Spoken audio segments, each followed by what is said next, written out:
times my fellow senators have heard me say that my definition of a university is a place where controversy ought to run rampant.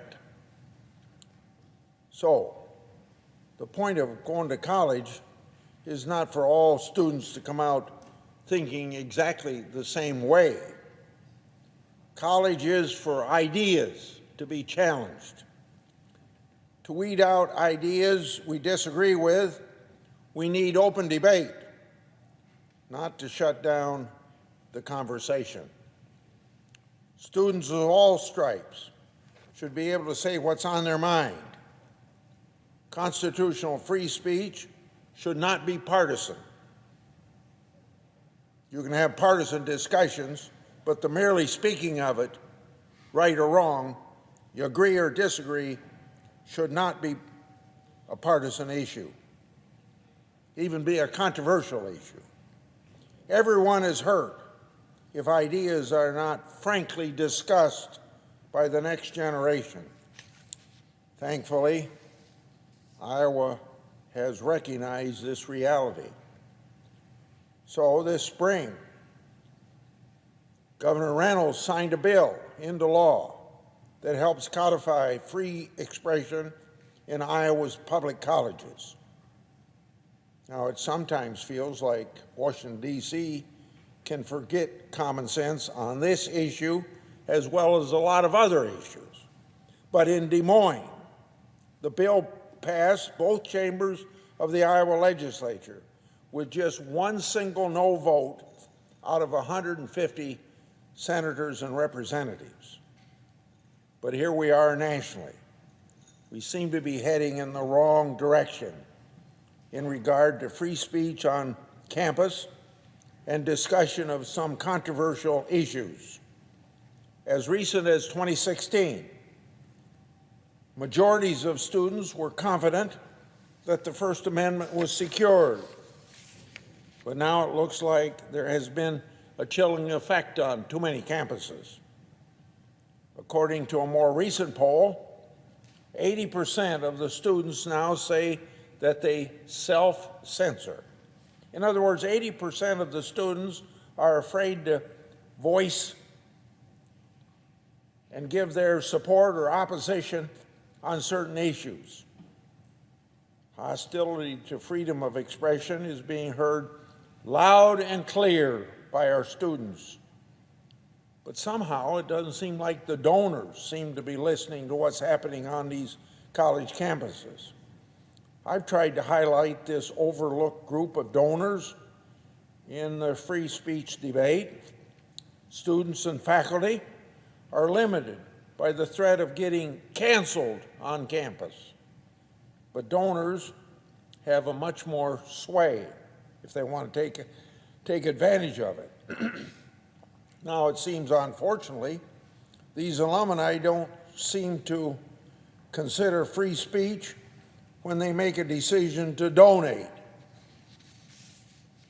because their donation would have some power behind it if they take time to say what they think about universities ought to be an environment where controversy runs rampant.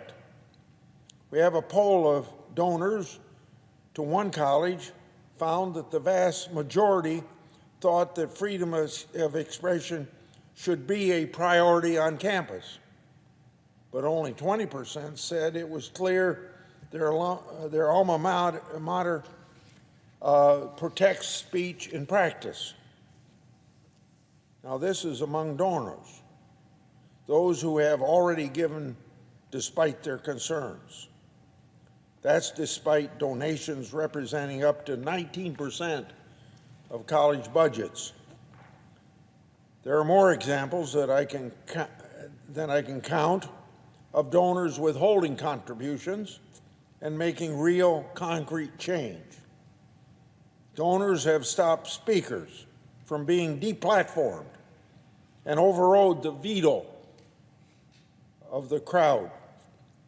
It's time to stop pretending that alumni have no say.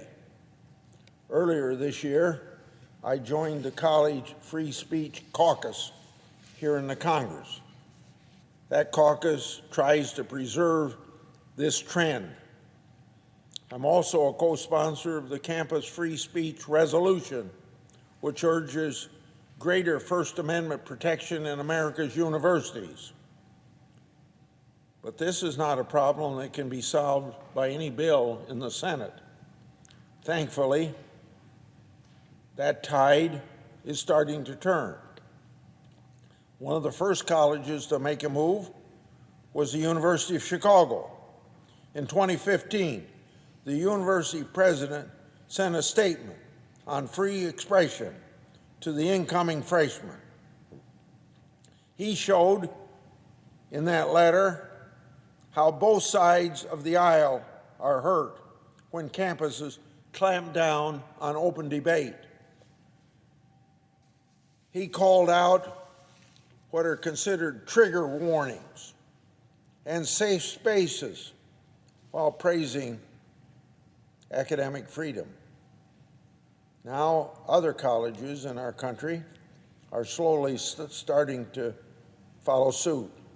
So far, 75 schools have released similar statements, but of course, 75 schools is only a fraction of all the colleges in the United States.